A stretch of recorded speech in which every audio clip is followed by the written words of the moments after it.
Loudspeaker Studios.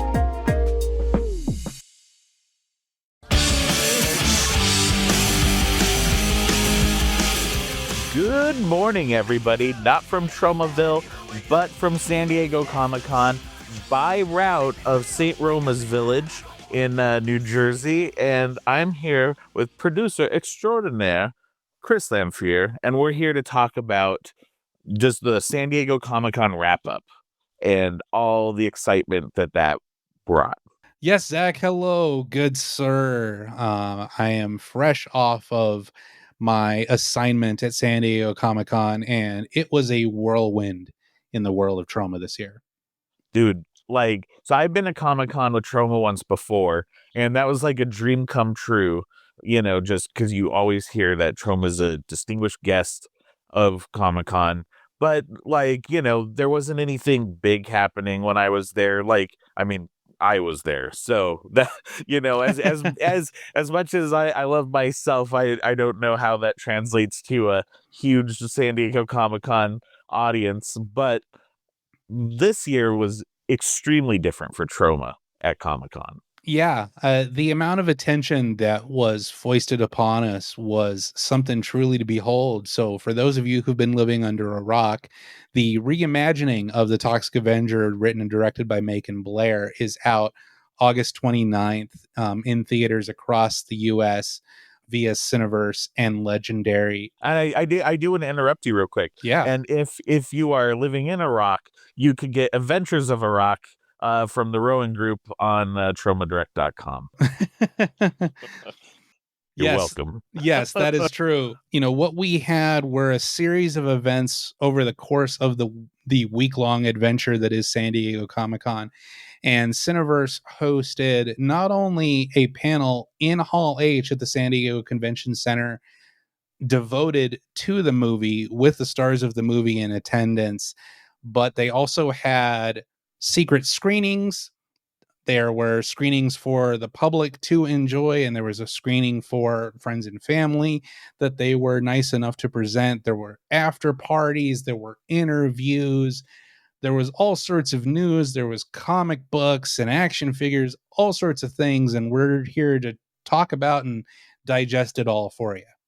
So, for the uninitiated, what is Hall H, and why should people care that's a big deal? Hall H is the largest ballroom in the San Diego Convention Center. I don't know the exact amount of people that it holds, but it's somewhere in the realm of a few thousand. In previous years, when you've seen Marvel Studios or DC make big announcements, they all originate from Hall H because it's the largest single ballroom that they have. And it has kind of been mythologized into this being where people line up for Hall H events hours, if not sometimes days ahead, to get access to their favorite panel. Because if you've never been to San Diego Comic-Con, Hall H, where all of these large events are held, is first come, first serve. It's to the point where the line for Hall H has its own line that wraps around the outside of the convention center. So space is limited, even though expansive, and people will sit and wait in line for lots and lots of hours to get access to these. So the fact that this year we had an entire Hall H panel devoted to the Toxic Avenger movie is something that shows just how far we've come. For a treat, later on in the episode, we have the entire Hall H panel for everyone to hear. But I want to go over all the cool stuff that happened before that. So let's first talk about Troma Central, the Troma booth at Comic-Con. Give us a visual, in the audio form, a visual. So the Troma booth was at booth number 1533, same as last year, and probably the same number next year. So be out on the lookout if you're at San Diego next year. But the booths at San Diego Comic-Con, unless you pay for larger ones, are 10 feet by 10 feet. So it's a relatively small space. But we packed all of the Troma excitement you can expect. So DVDs and posters and memorabilia are available. And of course, Lloyd Kaufman is there all weekend signing items and taking pictures with fans. And just comparing last year, which I was also lucky enough to attend, to this year, 2025, it seemed like there was just so much more attention this year on Lloyd and on Troma, thanks in no small part to the new movie finally coming out in theaters. So, I mean, there's constant action going on. The booth is run by a wonderful couple from San Francisco. Shout out to Megan and Marcus and their son Cosmo. I love those guys. They are wonderful, and they are ride or die for Troma. They do it every single year. I think this was year 13 or 14 for them that they've been running the booth at San Diego. They run it like clockwork. They take care of Lloyd while he is there, and they're just wonderful, wonderful people. So this year, not only did we have a lot of the Troma ephemera that you come to expect and you see at other events, but there was an exclusive San Diego Comic-Con shirt that Marcus designed, which memorialized the classic Kabuki Man car flip, sort of an if you know kind of reference. And we also had goodies that Cineverse provided us with for the remake or reimagining. And it was a good old time. We had volunteers helping out. We had celebrities coming by to say hi. Matt Bors, who writes the Toxic Avenger and coming soon Toxic Crusaders comic series for Ahoy Comics, came by. Andy Deemer, who co-wrote and co-produced Poultrygeist, was there hanging out. We had lots of people coming by.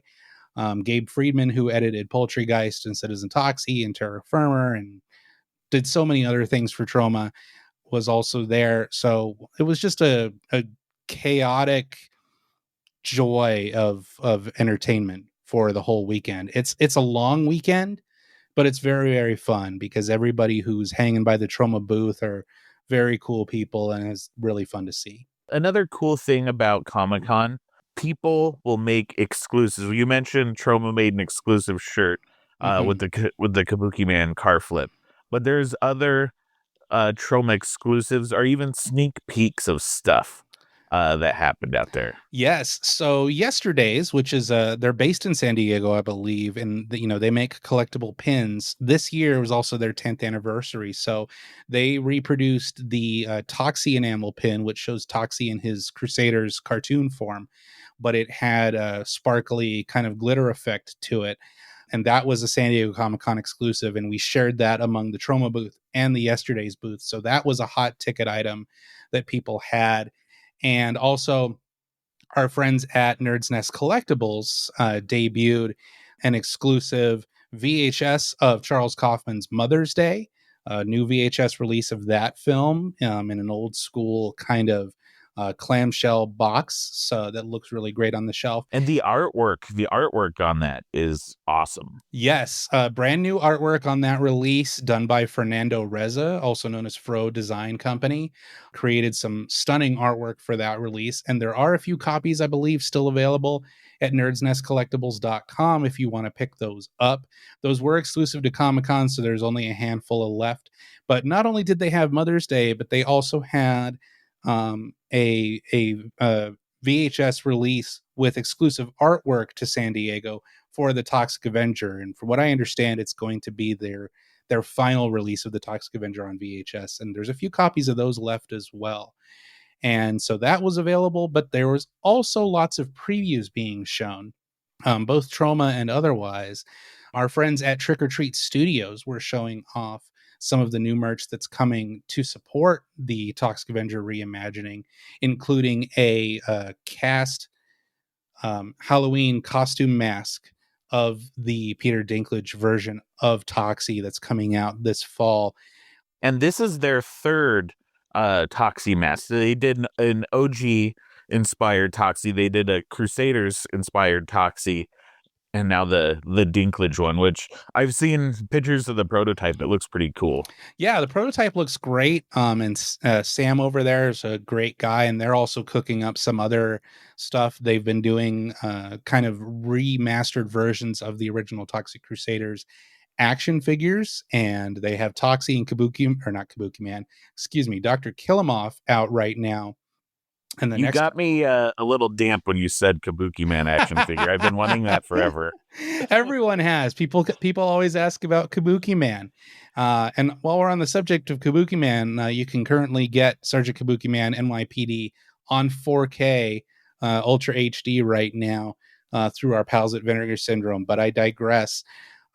Yes, they have Toxie and Dr. Killmoff right now, and then Mayor Grody is coming next, and that's the one I'm really excited for because that figure is one that was planned for the original line in 1992, but when the line was canceled, that figure was never made.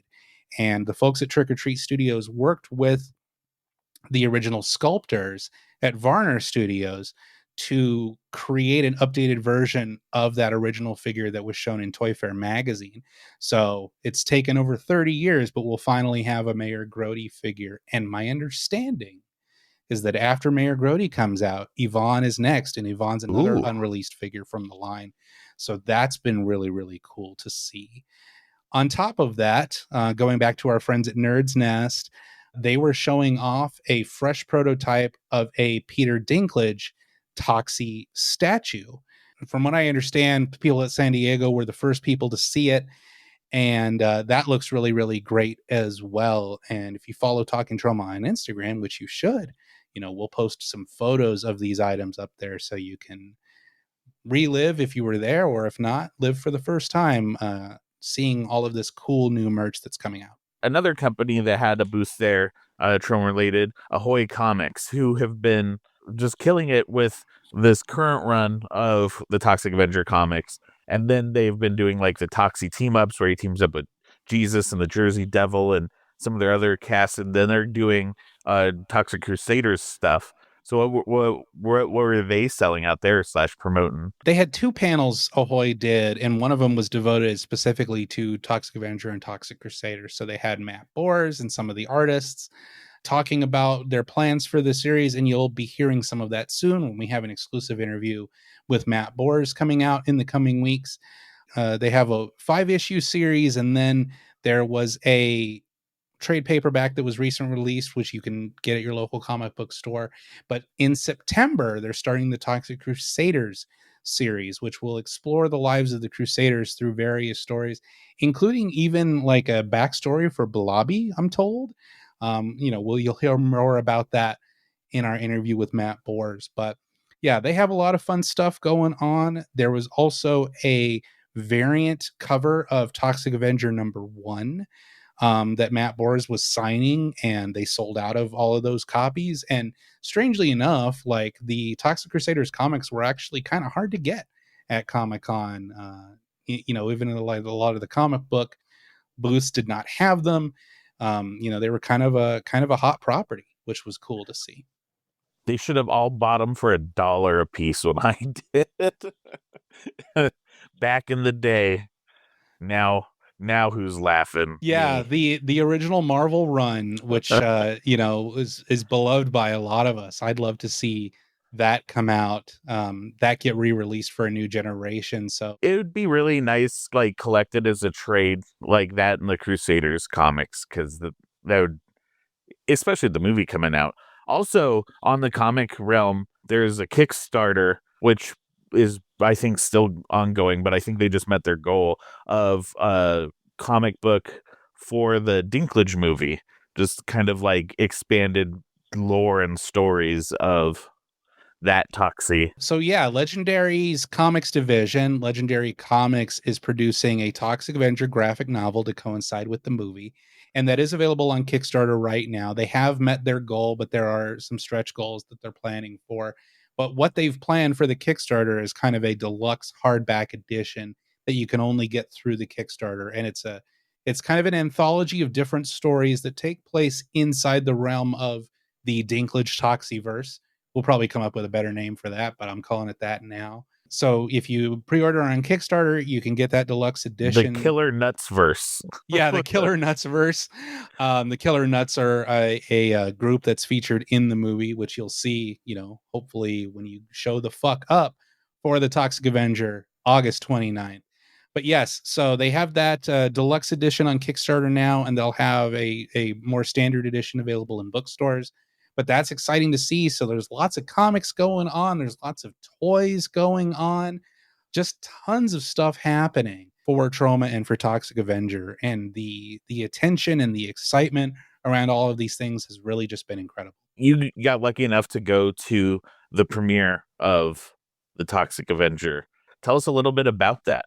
What we had was a series of public screenings that Cineverse was promoting at an independent cinema, probably 10-minute walk from the convention center. But it was first come, first serve, and they had, I think, 3 or 4 screenings throughout Thursday of Comic-Con to attend. All of those were sold out. There were lines around the building. People were really excited to see this movie. There were big marquees of Toxie in the cinema and outside of it.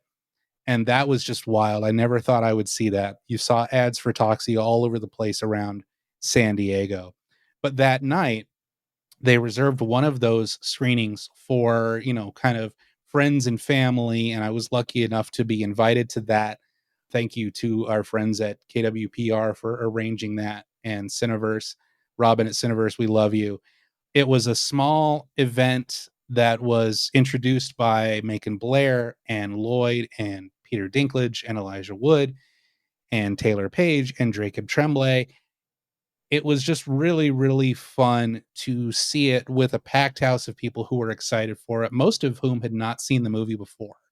I had actually not seen the final version of the movie that we saw at San Diego.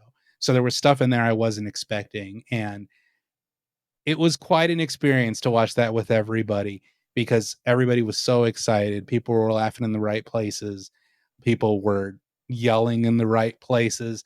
I think, and I'm not being paid to say this or anything like that, but I really think that if people give this movie a chance, they're going to have a good time. Yes, a lot of us are married to the original story of the Toxic Avenger, and this is a different story. But I think it's different in a way that works. So I'm excited for people to see it. And that screening was lovely.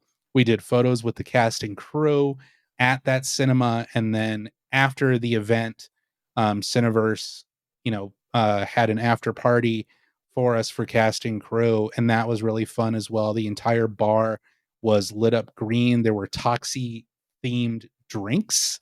I had probably one too many Toxie teenies because they were delicious and they were free. When you put that combination together, it's a recipe for disaster. The Troma team and booze. Yeah, the Troma team and free booze. A true story. I'll give you some inside news. So the bar was only open until a certain hour, and then after that we were paying for our drinks. Lloyd Kaufman, my friend and mentor of 25 years, bought me a drink. I don't know how many people can say that, but I can say awesome. that. That was really neat. If you've never seen Pat Kaufman dance, you're missing out on something special. It was a phenomenal event, and that was just Thursday. I haven't even talked about Wednesday yet, which Wednesday night at another cinema, we had what ended up being a triple feature event with Charles Kaufman's Mother's Day, The Toxic Avenger, and Mr. Melvin, shown back to back to back with Lloyd and Charles Kaufman in attendance. That was a phenomenal event. Everybody was really excited. Seeing The Toxic Avenger on a 40-foot screen never gets old. I had never seen Mother's Day on a screen that large. That was pretty intense. And seeing Mr. Melvin with an audience was very, very fun. For those of you who don't know, Mr. Melvin is a reconstruction of The Toxic Avenger 2 and 3 back into one film as it was originally scripted and shot. In post-production, it was decided to change that into 2 movies. But Andrew Miller and Adam Pelletier, 2 wonderful chaps who now work at Troma, have taken it upon themselves to edit this movie back into what the script says it is. And even if you've seen these movies 1,000 times, it is a whole new experience. Wouldn't you say, Zach? It really is. And we are gonna have like a deep dive, like exploratory episode of Mr. Melvin, warts and all, with cast and crew and all that stuff coming up. But my quick reaction of that is I know Toxic Avenger 2 and 3 like the back of my hand, and watching the new cut of it's just insane because Like you're just so used to hearing "Don't mean a thing if it ain't got that swing" in certain places, and it's just like all rearranged. It's very different, a very different movie, but also still the same movie that you have seen before. So it's but it's a whole new experience. Yeah, It's like it's driving blindfolded. Ex- exactly. Well, and it's not like I mean, obviously, like you said, we'll get more into this in another episode, but it's not like a Zack Snyder's Justice League where you turn it on and it's completely different from the movie you saw before. There's no new footage. There's no like CGI Jabba the Hutt inserted where you don't expect him to be. It's just close to what the script says it is, with the scenes in the order that they were meant to be in the script. And I personally think that it's a much better experience that makes a lot more sense than the movies did separately the way they were originally edited. So, we got a chance to see that with a very loyal audience because we didn't start that movie until almost midnight. Seeing that with an audience and seeing the positive response it got at Tromathon when it premiered, I think people are really going to dig this, even if they're not huge fans of 2 and 3, because there are plenty of people who aren't. And I understand that because I don't. You're wrong. hey, I love 3. I have a soft spot for it. I have a poster for it in my office. I will always love these movies, but I think Mr. Melvin gives people a chance to love them in a new way. And I'm excited for that. So that was Wednesday and Thursday. We still had Friday, Saturday, and Sunday. I do want to say this. Mr. Melvin is kind of like if when you lay on your arm and you give yourself a reach around, they call that the stranger. This is like the trauma stranger. You're still familiar with it, but it feels a little bit different, and it's kind of exciting. Exactly. Yeah. You don't exactly know where it's coming from, but it's there. So that was Wednesday and Thursday, which were already overwhelming. And honestly, if the week had ended at that point after Thursday night, I was personally on cloud nine, and I believe Lloyd was in great spirits as well. They had an entire day full of media. Lloyd and the cast and crew of the reimagining had on Thursday. So I knew everybody was tired. I knew everybody was kind of feeling a little loopy by the end of the night, but man, people were so excited and everybody was so congratulatory and so happy because I think the first rumors of a reboot or a reimagining of Toxie were from what, 2008, 2009? Like it's been a long road to get It's here. Hot Tub Time Machine guys are gonna make it. Arnold Schwarzenegger and John Travolta were attached at one point. Like Mhm. the rumors for the Toxie remake can and probably will be at least some sort of an episode just because there's some weird shit. So even like when the real news came out, it's like, oh, Peter Dinklage is gonna play Toxie. It's like, yeah, and Arnold Schwarzenegger was gonna be the bad guy, I guess. Like, I don't know, maybe. Like nothing sounds weird anymore with this project. I know, yeah. It got to a point where like you could believe anything because all of the weird shit had already happened. But yeah, it's taken a long road to get here, and I hope that people appreciate that when they go see the movie because the scope of this is larger than certainly I expected, and from other people I've talked to, I think more than anyone could have expected because not only did we get a premiere at San Diego Comic-Con, not only did we get a panel at Hall H that was packed, by the way. There are Toxie foam fingers and there are Toxie popcorn buckets that you can get on Cinemark locations. He's the spokes creature of Liquid Death. Yeah, as we're recording this yesterday on August 19th, an ad campaign featuring Toxie debuted with Liquid Death. Like, there's so much going into this that, yes, it's not uncommon for a studio movie, but it's uncommon for Troma. This is something we never could have done on our own, and it's on a scale that I don't think we ever could have imagined. It's like seeing your little brother go off to big time college.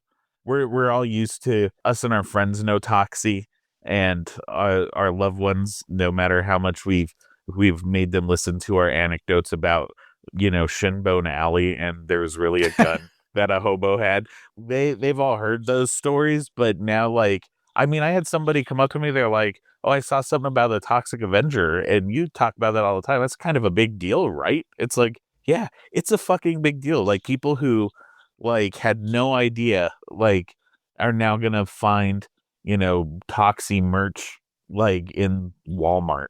It's insane. Yeah. Trauma has always flirted with, wanting to be in the mainstream, but being a little bit too extreme for that.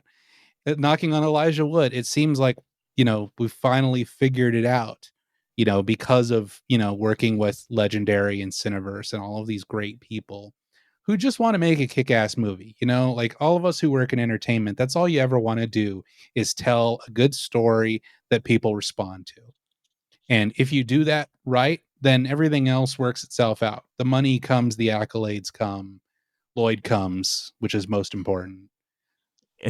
Watch Power of Positive Murder to find out more. Right. We're talking about all this, and I haven't even gotten to the Trauma panel. And there was a lot of news that we broke at the Trauma panel, which was Saturday night. So let's chat about that real quick. Rapid fire announcement of Kabuki Man returns, showing new footage from Power of Positive Murder. The Toxic Crusaders video game finally has a release date. It's coming out December 4th. All of this shit is happening all at once. And it's a bit of a whirlwind to find ourselves inside of. Remember when you would get big trauma news like once a year? If maybe. that. Yeah. And then having all this at the same time. Well, all right. So I think this is what we got to do. So we're there at Hall H, right? Mm-hmm. And you told me this. This is cool.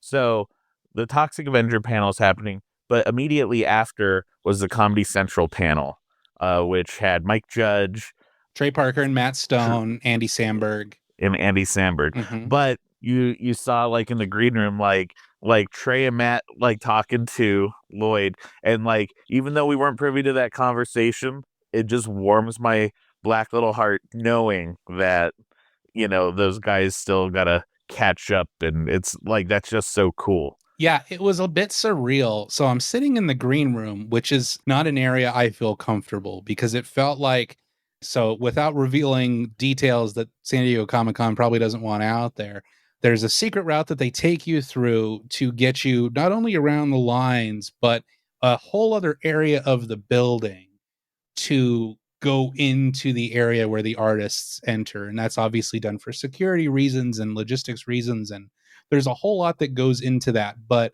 when you're being escorted by big, burly security guards and you go to a backstage area, and I'm sitting there and I'm chatting with Macon Blair, who's a peach, by the way. We'll have an exclusive interview with him drop next week as you listen to this on the day of the movie's release.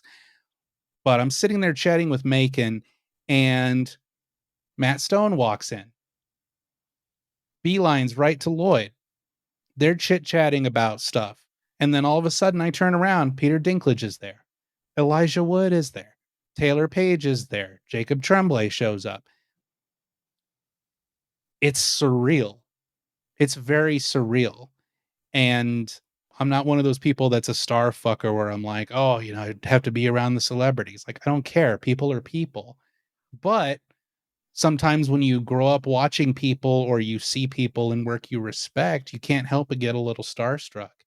And even though, we spent a lot of time working on a Cannibal the Musical project and, have our names on those releases, it's one thing to do that. And it's another thing to be a few feet from the people who made those things. Yeah. And, Lloyd was kept gesturing to people to come over and chat with Matt and Trey. And I couldn't do it because it was just a bit too much, but it really felt like that was the moment where Troma arrived. And it was a backstage moment that very few people saw, but I was lucky enough to see it. And man, what a great feeling. And there's one other thing you told me about going into the panel, Mm-hmm. was Lloyd's demeanor before he saw anybody out there. Like what did Lloyd, how was Lloyd feeling? What was he thinking? I think that Lloyd often expects the worst and secretly hopes for the best because, at one point, I think he said something to the effect, and don't quote me on this, but I think it was something to the effect of, we're going to be the first panel in Hall H that has very few people there. Because that's just, how he looks at things sometimes. But man, when we actually got out there and they introduced everybody, you turn around and if you watch the panel on our YouTube channel, you can see some shots of the crowd. That place was packed full of people. And in many cases, people who had waited for hours, because you have to do that for Hall H, like we talked about earlier. Everybody cheering for Troma and for Lloyd. And, as we get to the panel, hearing Peter Dinklage and Elijah Wood talk about growing up with this mythical movie, this Toxic Avenger that everybody up on that stage had a great affinity for. After we came off stage, I've never been present for the birth of a child that was mine, but I have to imagine that he was beaming like a father would when their child is born. Because I have to believe that there was some part of him that was like, this is what I've been working my life for. Not necessarily the recognition piece, but part of it, right? Because he and Michael have been making movies for over 50 years. And movies that not a lot of people see, not a lot of people know about, but they keep plugging and plugging and plugging. And finally, that's starting to show some larger awareness. Yeah. And whether the movie makes money or doesn't make money, I don't think is really the concern. The concern is that Toxie is here and forever a piece of pop culture that people will remember. And that because of this movie, new generations will get exposed to. And maybe those people will go back and seek the older movies and maybe go watch Tromeo and Juliet or maybe watch Sergeant Kabuki Man because, spoiler alert, the new movie is filled with references to other Troma movies. It's not just Toxie, but it's the universe that Lloyd and Michael have spent their lives building. And all of that is going to get exposed to a much larger audience. And if there's one thing that Lloyd's great at is exposing himself. This is whether true. you want it or not. Lloyd Kaufman exposed for all the world to see. And speaking of all the world, I think that is a fantastic segue to transport back to San Diego Comic-Con at the San Diego Convention Center in Hall H on Thursday, July 24th, 2025, for the Toxic Avenger panel, which features writer-director Macon Blair, president of Troma and creator of the Toxic Avenger Lloyd Kaufman, stars Peter Dinklage, Elijah Wood, Taylor Page, and Jacob Tremblay. Please enjoy this conversation about the Toxic Avenger, and don't forget to show the fuck up for Toxic Avenger, August 29th, 2025, in theaters everywhere. ToxicAvenger.com. We will see you next week with a brand new exclusive interview with Macon Blair, talking all about the movie, and there will be spoilers, so you have no choice but to see it before you hear the episode. Please enjoy the Hall H panel from San Diego Comic-Con. And stay traumatized.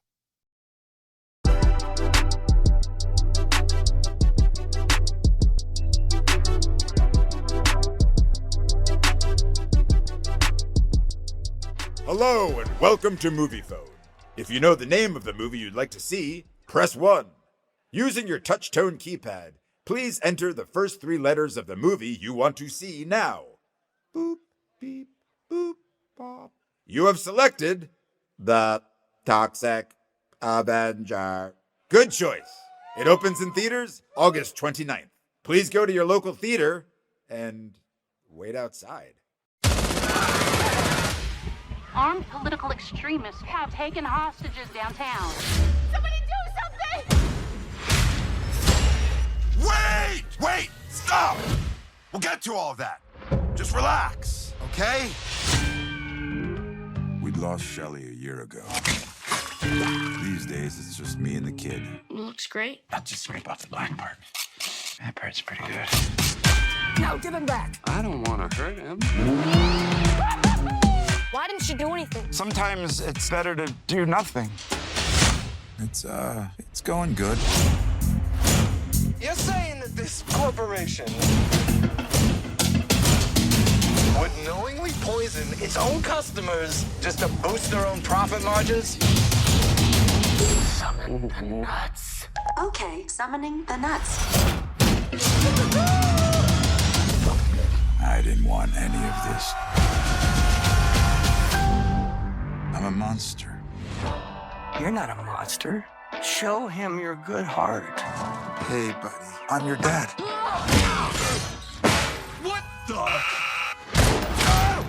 I wasn't even involved. But sometimes you gotta do something.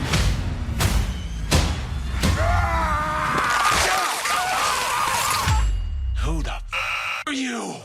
Just some dude with a mouth! I'm screaming the call, holding hands up to God.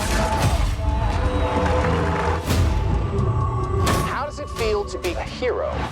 A simple melody. Do you realize what's at stake here? Everything! Find him, bring him here. There you are.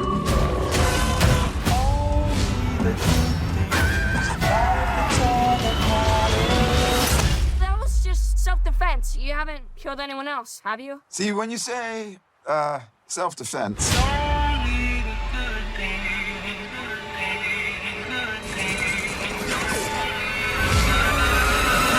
He's an ugly All that matters to me. The Toxic Avenger. That's what the kids are calling him. I think it's swell.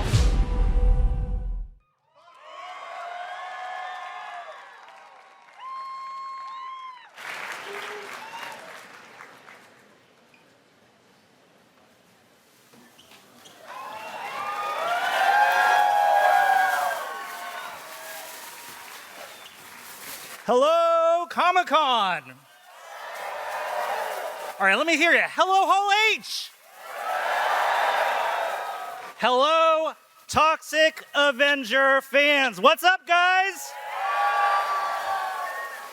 My name is Brett Federigan, head of programming at IMDb, and I am thrilled to be here with you today. Can't you just feel that toxic energy?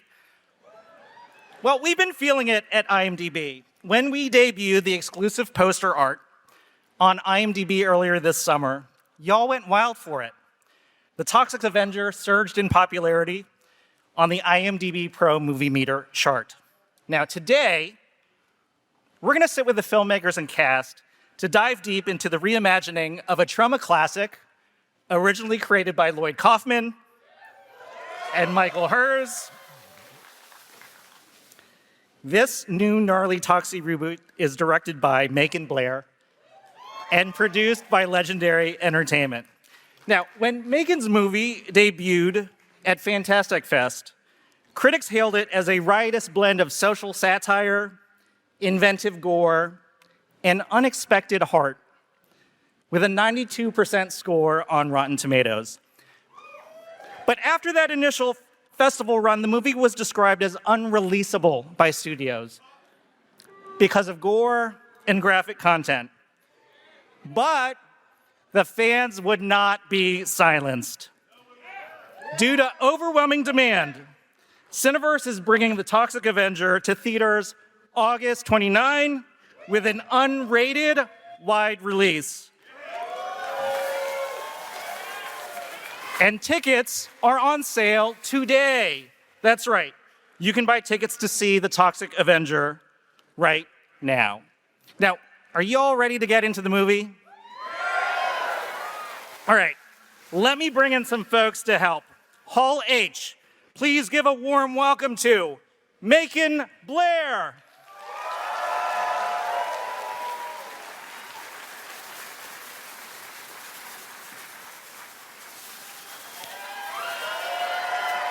Lloyd Kaufman.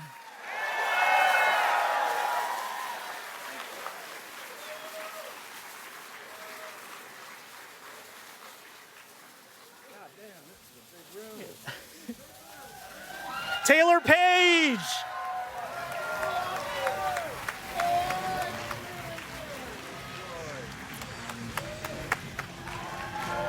All right, let's welcome Jacob Tremblay.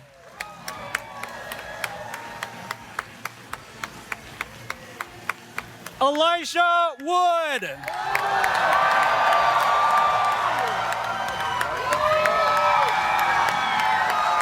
And last, Toxie himself, Peter Dinklage.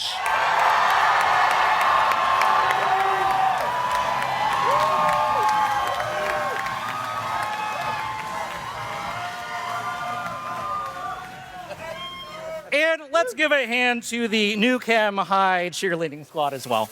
Yes.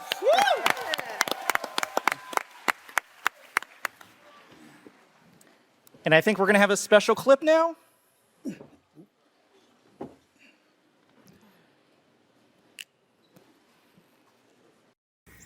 Hey everybody, this is Kevin Bacon. Hey, I'm so sorry that I can't be down there at San Diego Comic-Con with all of you. Big congratulations to Macon and to Lloyd and to the amazing cast that I'm so honored to be part of. And I'm absolutely thrilled that Toxic Avenger is finally coming to theaters and we're going to be able to see all of this crazy wackiness that has been created. It's such a fun movie and I am such a big supporter of us going out and going to theaters and seeing films like this. And if you like this kind of content, then you got to get to the theater and you got to support it and support the filmmakers and what I think is a hilarious, punk, fun, bloody ride. So let me see if I can sing a little song about it. Well, with the help of my salt shaker. Let's see. Staying at home gonna make you blue. You need the movies and the movies need you. Down to the theater, try your luck. Toxic Avengers, show the fuck up. Enjoy. Kevin Bacon, y'all. Kevin Bacon. Come on now.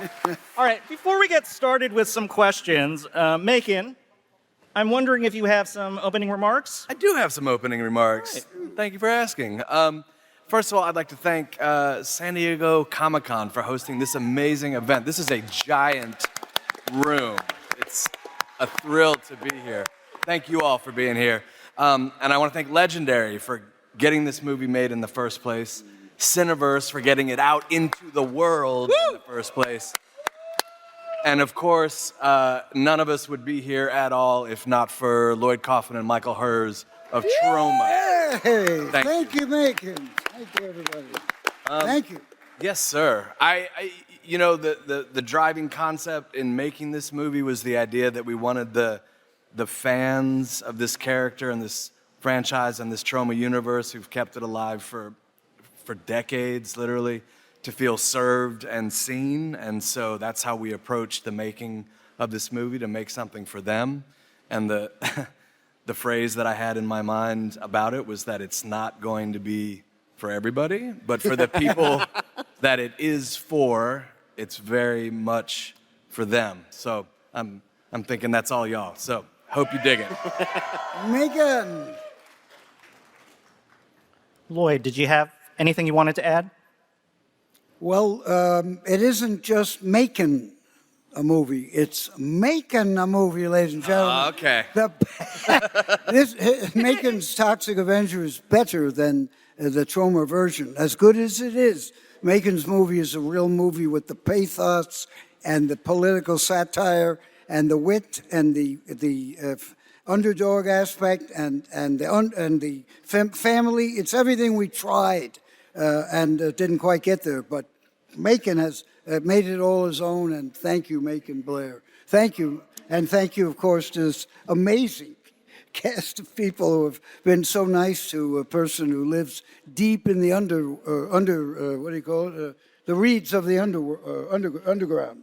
Underground, Peter. I'm sorry, I'm very nervous. And thank you again to Cinelease, who've been so, making us into a nice family, and to you guys who welcome me into your bosom, so to speak.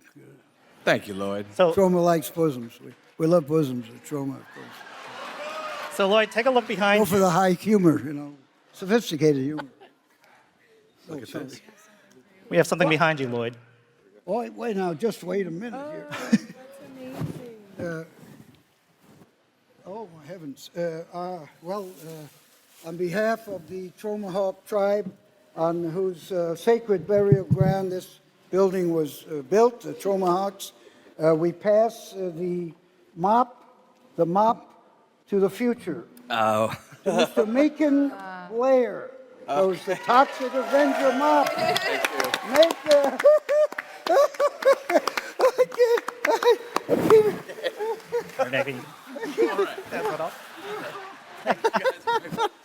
There you got it. The passing of the mop. Passing of the mop. All right, we're going to get into the movie here, Macon, and I'm going to start with you here. When you knew you were going to make your own Toxic Avenger movie, what did you want to tackle first?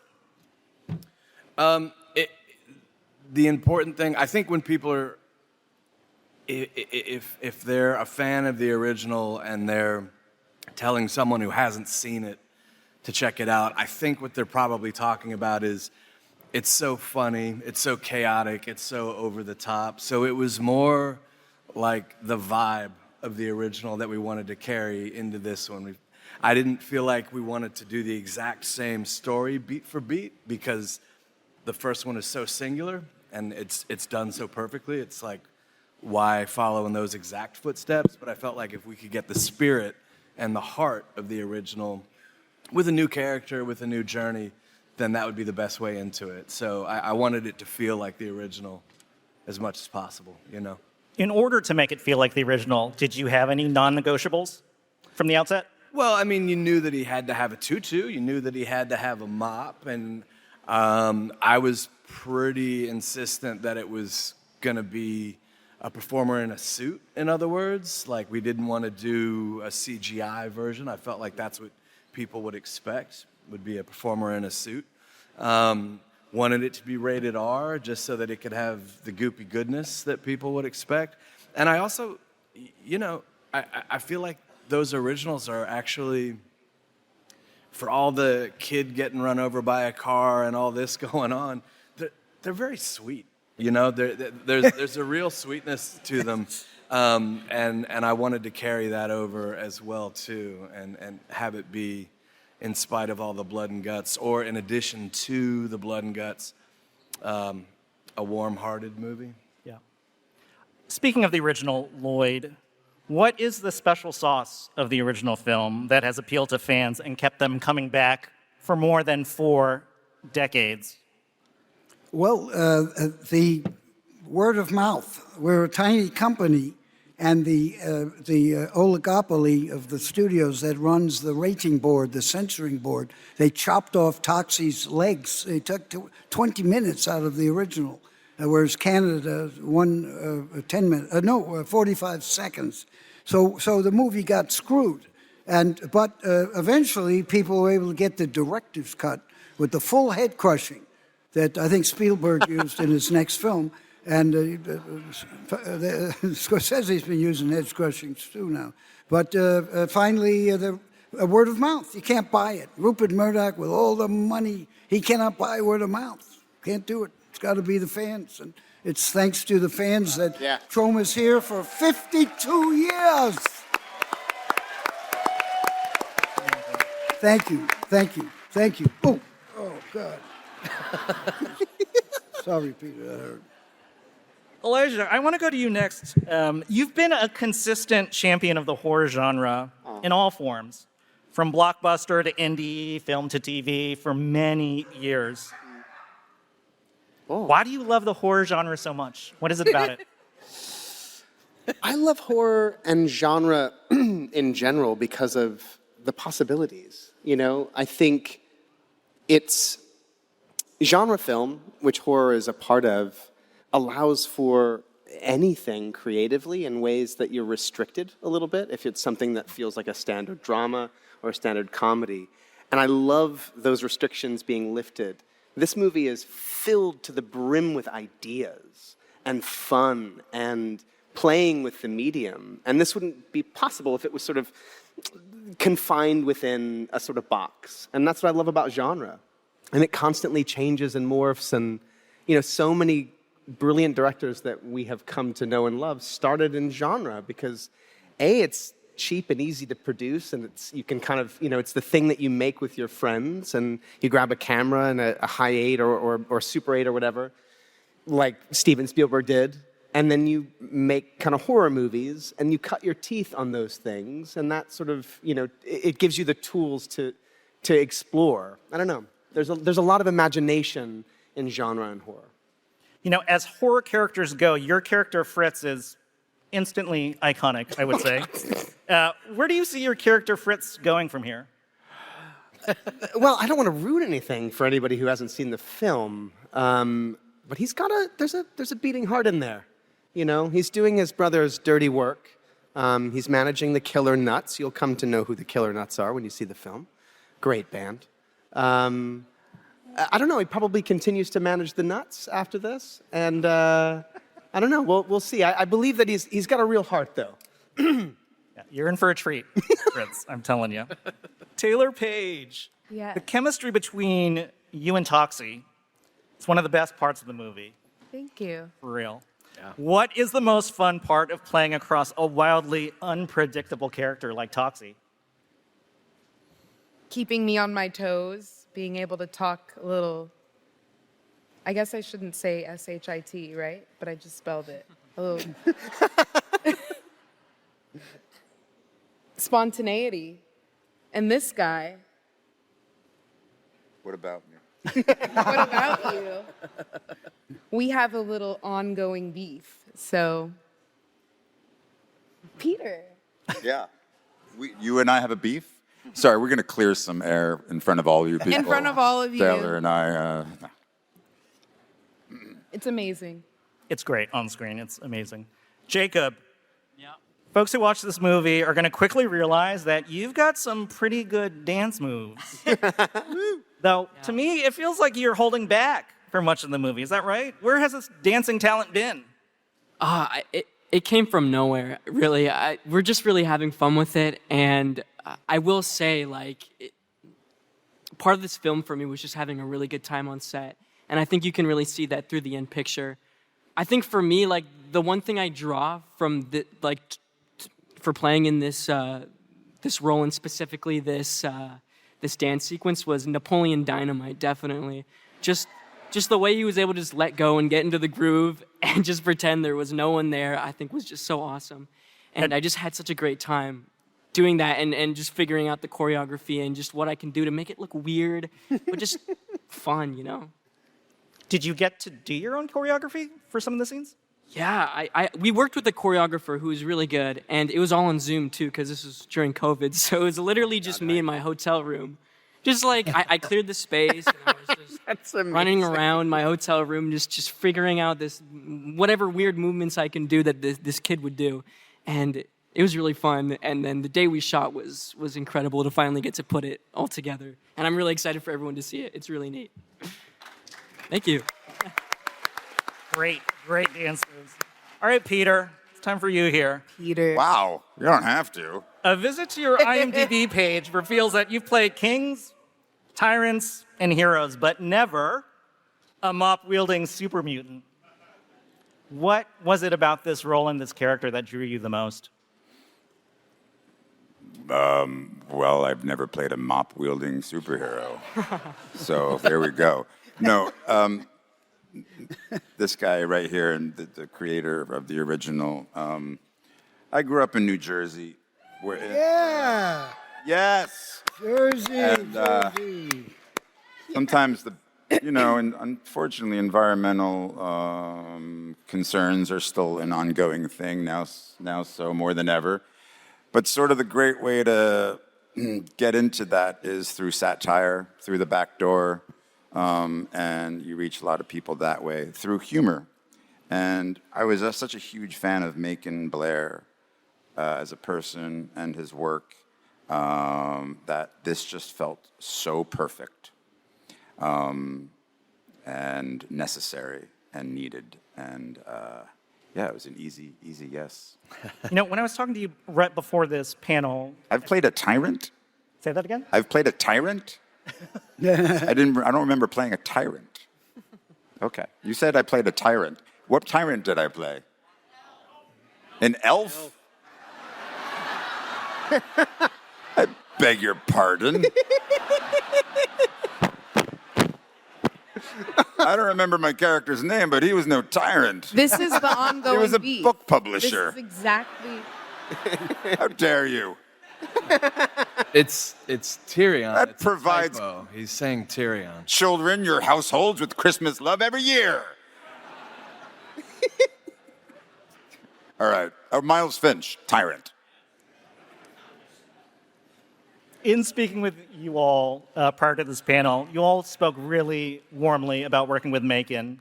Clearly, a director you all respect. Peter, can you kind of encapsulate? Yes, Mr. Blair. Yes, Mr. Blair. Make it good. Can you kind of describe what makes Macon such a special director? Oh, yeah. Oh, God. Well, he's an incredible actor. Yeah. It's really fun to work with an actor. We have a consideration. Actors have a consideration for what we go through. Our bodies are our instruments. I don't want to talk shit about you right base now. this I way. want You us can to say- enjoy No, and tell the celebrate. truth about me. Okay, he sucks. No. Macon is kind and considerate and gracious and open to ideas and collaborating, and it could be the stupidest idea and he's like, okay, let's try it. And then he's like, we're doing that. And it's just, it's inspiring, it's expansive, it's fun. We're having fun, we're making movies. I love how Macon sees the world. And that's like true of all the artists and I love about how they see the world. They see the world from a different angle. And I think that's inspired and makes for great art. That's getting really... Amen. I don't know. Great human, great writer. I mean, I don't know what else to say. He's really good at basket weaving. Knows how to make a grilled cheese sandwich. Very particular about it. Mm. And cheeseburgers, actually. Quite particular about cheeseburgers. Macon, was there any practical effect or scene that was particularly disgusting or challenging to execute? Like how we... There is one. Are we doing spoilers? We can do spoilers, right? Yeah, why not? It's your call. There was one. I mean, nothing was disgusting. It was all like the briar patch for me because when we were first teaching ourselves how to make movies as kids, before we were getting into story or lighting or anything like that, it was about special effects, like how to do makeup and blood and guts and that sort of stuff. And so this was like a return to, you know, making a movie in 7th grade with your buddies in that respect, which was a lot of fun. So it wasn't disgusting, but there was one where, let's see, just to skirt around a spoiler, where somebody ends up, say, hypothetically head first in the engine block of a car, and it gets turned on, and they get kind of ground up, sort of Cuisinart style. And that was just a lot of moving parts and pumping fluids that we had to coordinate. Took a lot of trial and error, but we finally got it right. But it was, yeah, that was probably the steepest hill to climb. Amazing. Lloyd, fans love an Easter egg, and this movie is packed with a lot of Easter eggs. Did you have a favorite callback in the movie? The commissioner of the great city of New York is in the audience, and I'm lucky enough to be married to her. But Macon has a store in the Tromaville Street called Pat's Butcher Shop, I believe. Yeah. Which is, if you've been married for 51 years, it was perfect thing here. By the way, may I say something? Yeah. Speaking of Toxic Avenger and Comic-Con, it's a long haul, obviously, but we stand on, I'm 80 years old, we stand on the shoulders of many great filmmakers, but we had help from two major Comic-Con people, Stan Lee, with whom I was friendly for 50 years, who got the Toxic Avenger comic book done and all sorts of stuff. for us, and we wrote a script, almost a script that these guys are going to make, Night of the Witch. But also Roger Corman, who's last, who also 50-year friend who helped Troma a lot and helped us meet people, and is the executive producer of Lily Hayes Kaufman's new movie, Occupy Cannes, about the Cannes Film Festival, and Toxie's got a major part in it. Not the beautiful Toxie, but not the better Toxie, but the old Toxie. It was in that movie a lot. Anyway, Stan Lee and Roger Corman are really a major part of why we got to where Troma is, without a doubt. As well as Charlie Chaplin, Samuel Fuller, John Ford, Woody Allen, Stan Brackett. And our fans. Troma's a fan-run, fan-fueled company. Everybody who's ever worked or been in our movies, they're all fans. It's all our employees. I mean, James Gunn was a fan who worked for us, and so many others. It's fan-fueled. We've been so lucky. That's awesome. All right, this next question is for the actors. We'll start with Jacob and move down to Peter here. Question is really about the creative swings in this movie. A lot of big swings here. And as an actor, I would imagine it's a lot of fun to take some fun, safe, creative risks. So the question is, what's a big creative risk you took in this movie that you're most proud of? I don't know if it was really a creative risk because it kind of just happened. I think we were doing the scene where, well, it was the dance scene, but it was kind of after the dance happened. He does this thing where he smashes watermelons and stuff on the stage. But we have this bat, and I don't know if you remember this, but I'm smashing it. And we must have done this so many times, but I smashed it and the bat like broke and like completely swung off stage. I was worried I almost hit someone, but I didn't. But yeah, I just remember it was just it was just such a moment that was just in the flow, and it was just really fun. And yeah, it just I had a great time doing that, and just seeing all like the practical effects and all that was just amazing for me. And just seeing the kind of art behind that. I know this wasn't really like kind of a creative swing, but also just like watching Peter was just incredible in this film. Just like just seeing what he did. There's so many scenes where I have to act like I'm unhappy with him because he's my stepdad and I'm kind of grumpy and this and that. But I had to hold it together and just pretend I didn't absolutely love this guy. Thank you. Your new band is called Smashing Watermelon? Yeah. Taylor, what about you? Guys, I'm 3 months postpartum. My baby brain is like, I've spit up on me. I'm like, I don't know how to formulate sentences, but let's see, we did this 4 years ago. I got to roll off of a hill with a hard drive that was actually rubber, but like pretty, how high up was that mountain in Sofia, Bulgaria? Feet. What was that? 700 feet. 700 feet. I rolled down a 700-foot hill. I wheelbarrowed down. I think it was also just my idea. He said 7, not 700. Sorry. 700. No, he said 7 foot. Okay. Sorry. Look, I gave the disclaimer. I can't put sentences together. But being able to, I got to improv a lot. Got to jump off of shit. I said shit, fuck it. It's fine. It's fine. There were a couple times where I'm like, I can do this, because I was a dancer first, and Macon's like, we can't have you break your legs. We're in the middle of COVID. Like, we need, and I'm like, I can do it. And I got to pretty much do almost all my own stunts and hit someone in the head with a toilet. That's right. Cool. That was a good. I could keep going, and this isn't about me. So anyways, Elijah, your turn. Okay. Creative swings. The moment I got the script, Macon sent it with a conceptual drawing of what Fritz was going to look like. And I was so thrilled. This greasy, stringy-haired, mostly bald, hunch over with a cane, sickly. And then I read the character, and it was unlike anything I'd ever played. So look, the opportunity to transform is really fun. It's so fun to get to like play in that sandbox. And what Macon did with this film was create a really fucking cool sandbox for all of us to mess around and play around in. It was a total blast. And to transform in that way, and the voice was something that was the last part that I hadn't quite figured out.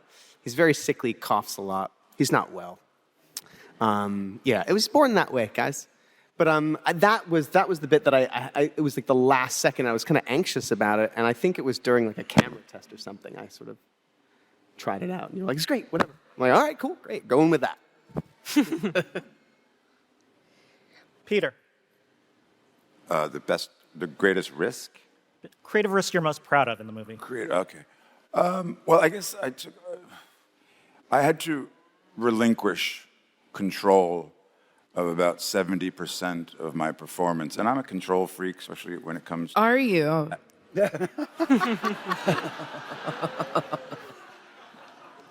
There is some history there. Just breathe. Okay. She didn't mean it. I had to... over 70% of my performance is not me. It's Luisa, our incredible stunt body double, who was in the toxic prosthetic suit in 100-degree weather for 3 months in Bulgaria. And I shot for about 4 weeks at the beginning of the movie. And then Luisa took over. And she did everything that you see as the toxic creature. And for me, that was a real exercise in trust. In relinquishing something that was really important to me. But we knew going in that was the deal, part of the agreement. And it turned out to be the best decision this movie, everybody made, because you put me in that in 100-degree weather, and you're going to hear the inner diva in me complaining. So that was, and it was sort of perfect, because then we laid down my voice on top of it in post, and Luisa and I rehearsed. She studied all of my movements like a hawk, and does a better me than I do of me. So that was sort of a leap of faith and trust that I had to overcome, which turned out to be absolutely exhilarating for me. Amazing. Now, Macon, I lied. I said this was just going to be for the actors, but they've given such thoughtful answers. I'm curious, as a director, what was a creative risk you were proud of? I think it was just trusting that if the things in the movie were funny to me, that it would find a home with an audience, and some subsection of folks out there would also find it funny. And that's what I trusted, and that's what I went with, but that was sort of the metric for what was in the movie and what wasn't, was just like if it gave me a chuckle or not. So that's what I trusted, and we'll see how that lands, but that was sort of the compass I was working with. That's awesome. We're going to now have some fans ask some questions for Macon, Lloyd, and the cast. So I'd like to invite you to step up to the microphone to ask your question, and just a friendly reminder to be respectful to our panelists and to one another. Hey guys, my name's Sam. Hey Sam. Hi. Hey, Sam. Hi. Hey, Sam. So I noticed that the Toxic Avenger uses a mop in a lot of action sequences. My question's for the cast. Is there any other janitorial equipment you guys would use to fight evil? Oh, that's such a good question. I would just push everyone in a trash can, I guess. Squeegee? I mean, I used a toilet. As a weapon. But I guess I would also take soap. Yeah. Put it all over the bathtub. There you go. Put you in the bathtub and then push you so you'd slide and fall and hit your head. That's great. Yeah. Within the context of this film. Obviously. I think Obvious. Windex in the eye would hurt. Yeah. Oh, here's a tyrant. Look, everybody, a tyrant is here. Hi.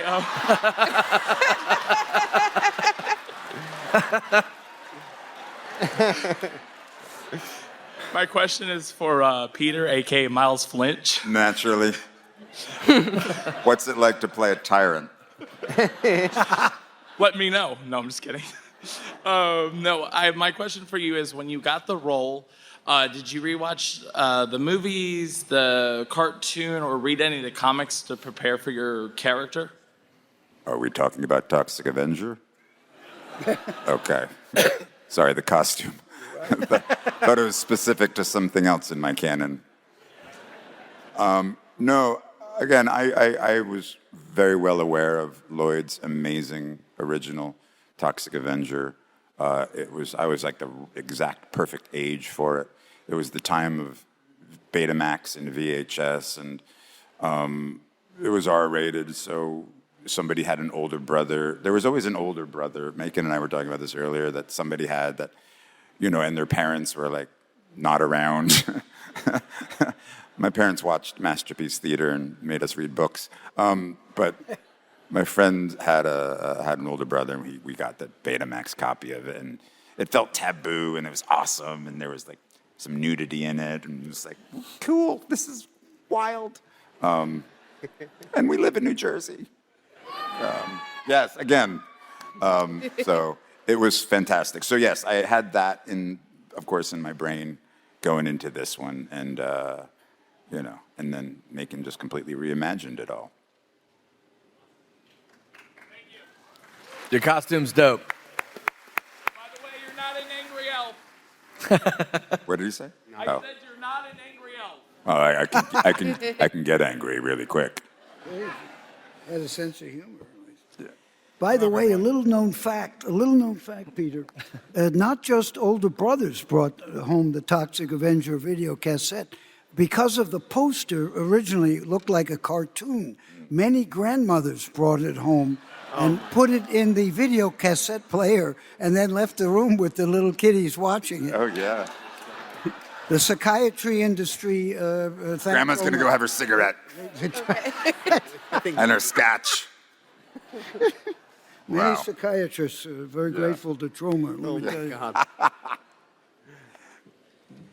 Hello, everyone. Hello. Question for Peter Dinklage, and my question is... There's other people up here. Since you have co-stars who have respected you to the point that they're worried about working with you, how do you work with your These people don't co-stars? respect me.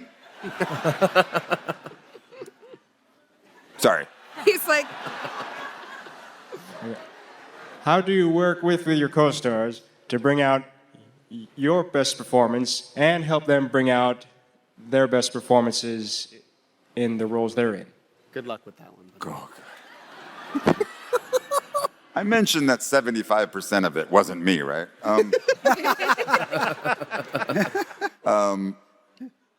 No, I mean, Jacob, the youngest person up here, is one of my favorite actors. You're only as good as the actors you work with, truly. And if they don't bring their game, you don't bring theirs. You don't bring yours. So it's such a experiment in trust, and it's a strange profession because you just meet each other and then you're doing these scenes together. But no, it's everybody up here is top notch, lucky.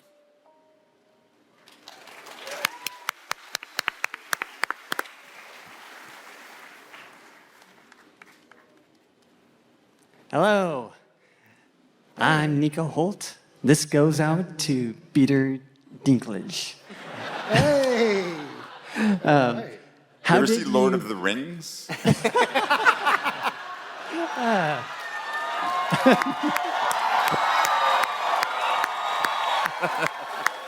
Because I wasn't in that. How did you balance playing Winston Goose as both a beaten down janitor and the mutated Toxie to bring out both hero and the horror? What did I tap into? Again, this is the, I'll reverse it. How did you balance playing Winston Goose, the character, as both a beaten down janitor and the mutated Toxie to bring out both the hero and the horror. Right.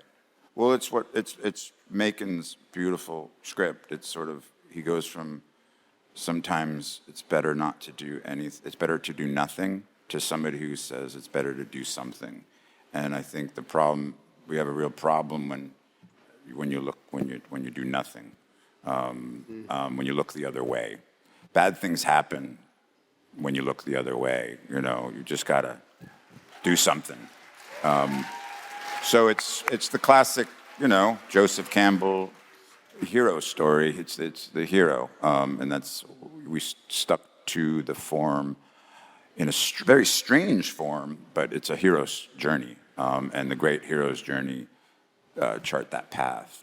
So it was again not very difficult because it's such a great story to be able to tell. For me, at least, the difficulty of it.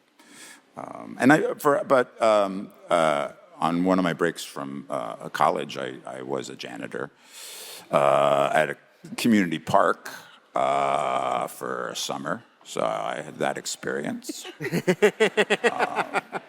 Yeah. Not a good job. Janitor at a county park. Next time you see somebody working at a county park, a round of applause.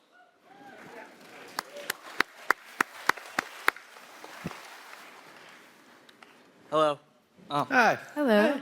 All right. Hi, Peter. Hi, everyone. Hi. Hello. Hi. My question for Peter is. Hi, Peter. Hi, everyone. Hi, guys. Wait, I know you. Wait. You have a question? Hello to you, Elijah. We met before, so. And by Peter, hello you again. mean not Peter. All right. I gotta wrap this up. Eternal Sunshine of the Spotless Mind, ring a bell? Zola? Watched it. Room? I don't know. Some really good films up here. All right. Blue Ruin over there. Blue Ruin. Amen. All right. Green Room. Green Room. All right. Radio. Do you have a question Okay, for we Elijah? let this guy. Sorry. Question, sir. Question. My name is Luke. My question is for Peter. Since you're playing the Toxic Avenger, which Avenger would you team up with? Which Marvel Avenger would you team up with? Oh. To look good or get things done? Get things done. I mean, I always go with a god, Thor. He's a god. I never really, yeah. And, yeah, Thor. Because I work with Thor. Nice guy. Hello. Oh my God, do not say it. Don't you dare. Don't you dare.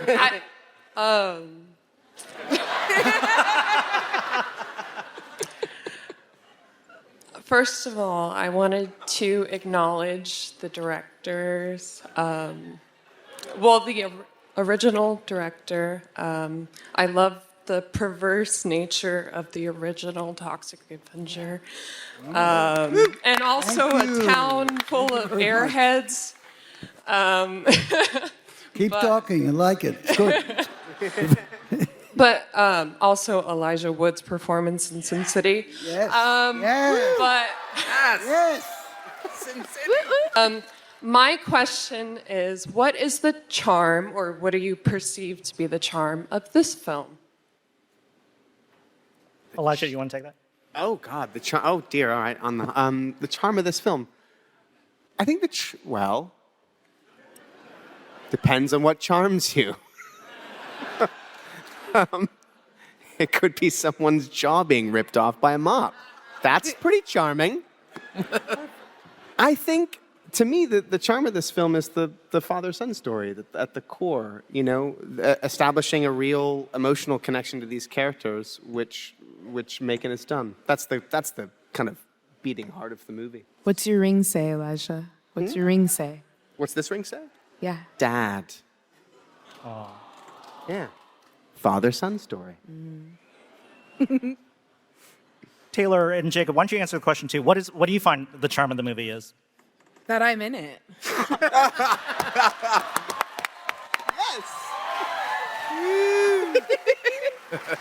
Well, I very much agree. Cheering, it's awesome. I know, thank you.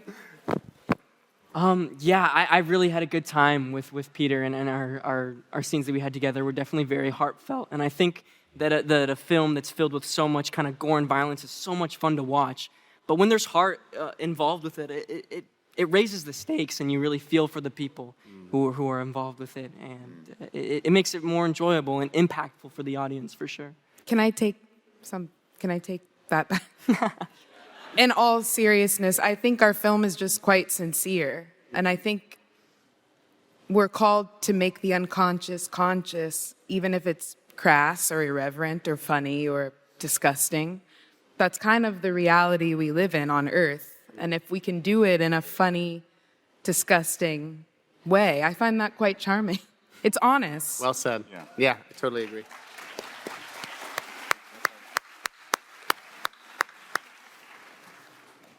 Next question. Hello, my name is Franklin. If there's one item or prop you had from set that you took back or you took?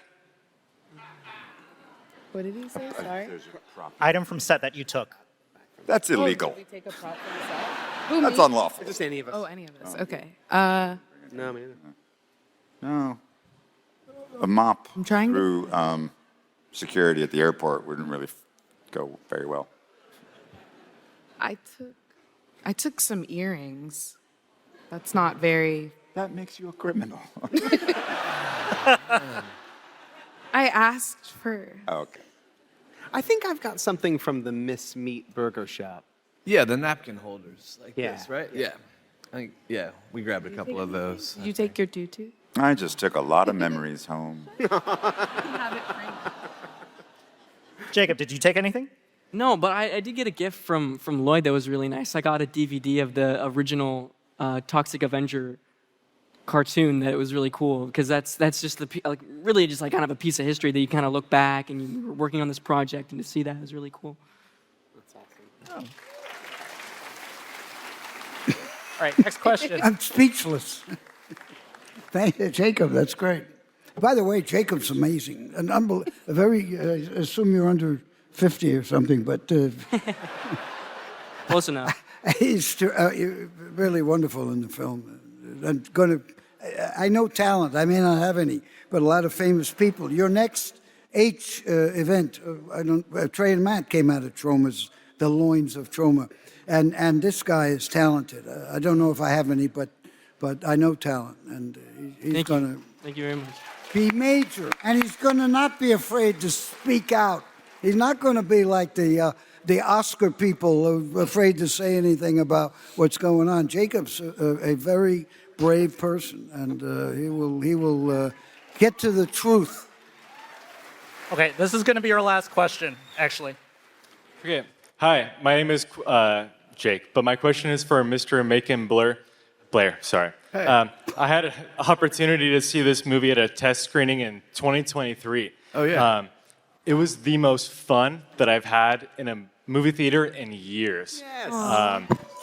Seriously, I went with two buddies. They're here today. We are so stoked that this movie is finally going to play in theaters. Yes! It is awesome. Yes. Thank you. So, with that being said, now that we're finally getting a chance to see Toxie again on the big screen, what's changed from then, the test screening in 2023, to now?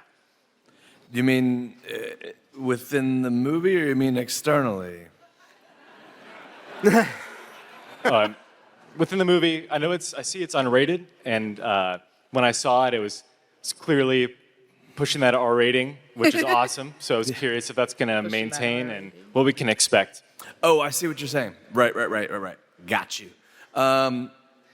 Thank you very much. I love that question. I'm glad you had a great time in the theater with your buds. That was how we were trying to think of this movie as a party movie that people could come to the theater and party with. I think, honestly, what's changed with it, we added really just one VFX shot. I believe this is an all-ages crowd. So I'm going to tiptoe around it, but it involves a depiction of a body part, and that's going to be added for a theatrical release this time around, and I think you'll notice it. And if we're talking externally, I mean, you know, this is like a movie about an underdog that finds a way to sort of stick it to the man, and I think that kind of story never goes out of style. So whether it had come out in 23 or this year, I don't know, that's always appealing to me. And like I said, if I kind of ran with the idea that if it's appealing to me, that folks in the audience would find it so. So I'm glad to hear that you did. All right, round of applause for our fan question. All right, so thank you again, Hall H, for asking such good questions. As a token of appreciation today, Cineverse is giving you all a special gift to honor the occasion, which is a limited edition poster. You can redeem your ticket from the giveaway team at the SDCC program premium room at any time after the panel.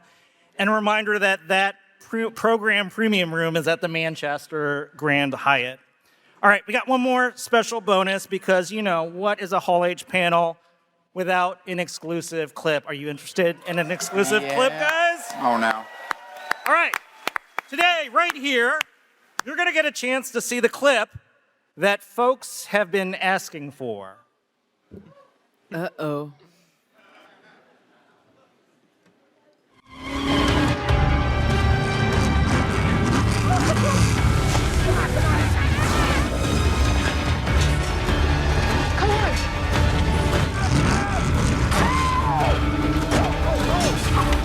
Hold up! I just want to talk!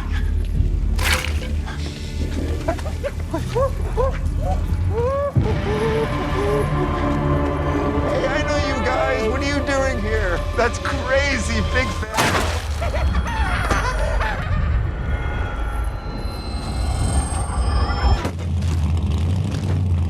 Who is that? Yeah? What the you guys? This is the one we're after. Hey, you said ruthless execution. All right, just clean it up, dinglings.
How'd you like that clip? That's great.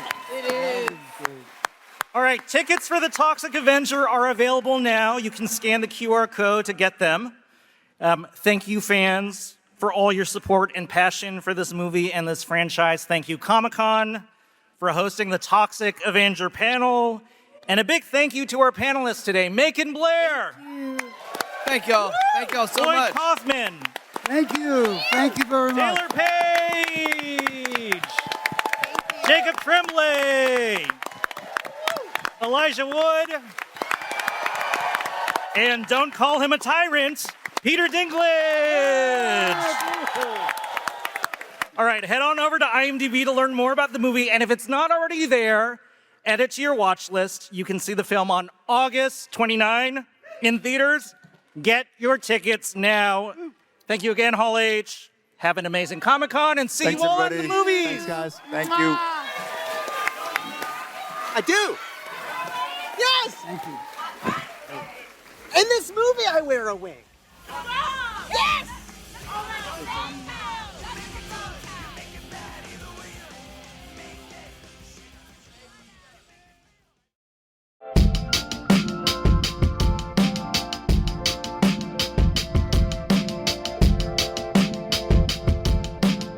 Talkin' Trauma with Zach Bynes is hosted and produced by Zach Bynes, Chris Lanfear, and Chaz Kangas. Our head of research is Dr. Nolan Stoltz. The show is recorded at Loudspeaker Studios in Fort Collins, Colorado. Executive producers for Loudspeaker are Chris Lanfear and Charles Joseph Kelly. Our theme music is by J57 and Bald Halfwit. Talkin' Trauma is a listener-supported production of Loudspeaker Studios, a nonprofit public radio service. To support the show, please consider making a donation at loudspeaker.org. Catch new episodes of the show Thursdays at 9 p.m. Eastern, 6 p.m. Pacific, streaming at loudspeaker.org and the Loudspeaker mobile app. Past episodes of the show can be found at talkintrauma.com, and you can find us on social media at Talkin' Trauma. Thanks for listening, and we'll see you in Traumaville.